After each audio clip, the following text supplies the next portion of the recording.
Hello everyone, today we'll discuss about diuretics. Now diuretics are the substances, they increase urine output.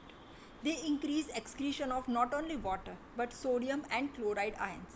And they are indicated in cases having hypertension, also having congestive cardiac failure to decrease load on the heart and in the edema patients. Now there is a side effect of diuretic, that is diuretic abuse. Diuretics they reduce weight and sometimes it may get abused to decrease weight. Types of diuretics, that is according to their mechanism of action. There are 7 types. One, that is osmotic diuretics. Second, diuretics they inhibit active reabsorption of electrolytes. Third, diuretics they inhibit action of aldosterone. Fourth category, that is diuretics they inhibit action of carbonic anhydrase. Fifth, diuretics they inhibit ADH secretion. Sixth one, that is diuretics they inhibit ADH receptors. And seventh one, that is diuretics they increase glomerular filtration. With first one, that is osmotic diuretics. The name itself suggests they produce osmosis. They act at proximal convoluted tubule and their mechanism of action is they remain in the tubule and they retain water, and they also inhibit sodium and chloride ion reabsorption, and therefore there is sodium, potassium and chloride excretion increases.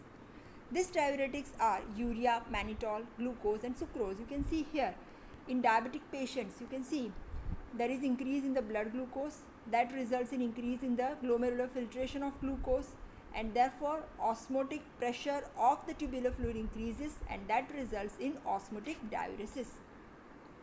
They are the diuretics, they inhibit reabsorption at various parts of kidney tubules.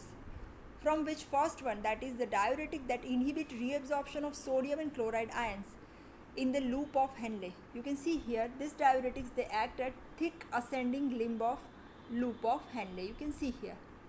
Mechanism of action in the thick ascending limb of loop of Henle, we have sodium 2 chloride potassium co-transport. You can see here. And this is inhibited by this diuretics. So what happens? Sodium concentration, chloride and potassium concentration increases in the tubular fluid, and therefore there is increase in the sodium and chloride excretion as well as there is increase in the potassium ion secretion. Along with that, these diuretics they increase calcium excretion in urine, and other side effect is they decrease ability of kidneys to concentrate and dilute urine. Side effect of this diuretics is they produce severe hypokalemia, that is decrease in the potassium level in the blood. And examples are they are furosemide and toracemide. Next diuretics are the diuretics they inhibit reabsorption of sodium and potassium ions.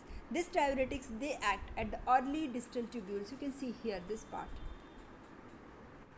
Mechanism of action of these diuretics, they inhibit sodium chloride symport or co-transport in this distal tubule, and therefore these diuretics they increase sodium chloride excretion in the urine. They also increase potassium secretion and they decrease calcium excretion, as well as these diuretics they decrease ability of kidneys to dilute urine. Side effect same, they produce hypokalemia, and examples are these diuretics are known as thiazide diuretics. So examples are chlorothiazide and hydrochlorothiazide. Next variety, that is the diuretics they inhibit active transport of electrolytes. These are also known as sodium channel blockers, and these diuretics they act at late distal tubules and collecting tubules. This is the site of action. Now mechanism of action of sodium channel blockers. Here you can see these are the sodium channels present in the distal tubule and collecting tubule here. These channels are blocked by the sodium channel blockers, and therefore sodium entry into the epithelial cells is reduced, and as sodium transport decreases across the basolateral membrane, there is decreased activity of sodium potassium pump here, and therefore potassium secretion is also reduced. So these diuretics they increase sodium excretion and they decrease potassium secretion, as well as they also decrease H+ ion secretion. Another group of diuretics, these are the diuretics they inhibit action of aldosterone. They act at late distal tubule and collecting tubule. You can see here in the late distal tubule and collecting tubule we have sodium potassium pump, and they have aldosterone receptor. So this aldosterone receptor antagonist diuretic they compete with the aldosterone. So they will not allow the aldosterone to bind with its receptor, and they will not allow aldosterone to act. What is the action of aldosterone? Sodium reabsorption and potassium secretion. So what happens? There is decreased sodium reabsorption and decreased potassium secretion. So what happens here? There is increased sodium excretion and decreased potassium secretion. Along with that, there is also decreased H plus ion secretion. These diuretics are known as potassium sparing diuretics, means they will not increase potassium excretion, and therefore advantage of this diuretic is they will not produce hypokalemia. Example of this diuretic, that is spironolactone. Next variety of diuretics, they are the diuretics, they inhibit action of carbonic anhydrase. Carbonic anhydrase is an enzyme that is present in the proximal convoluted tubule, and mechanism of action, this carbonic anhydrase, when it is inhibited, there is H plus secretion and HCO3 minus ion as well as sodium reabsorption. They all are affected. So what happens here? There is decrease in the sodium reabsorption as well as decrease in the HCO3 minus ion reabsorption. So what happens? These ions, HCO3 minus ion and sodium ions, they are retained in the tubule. And because of retention of these ions, there is osmotic diuresis. Carbonic anhydrase inhibitor, they increase HCO3 minus ion excretion.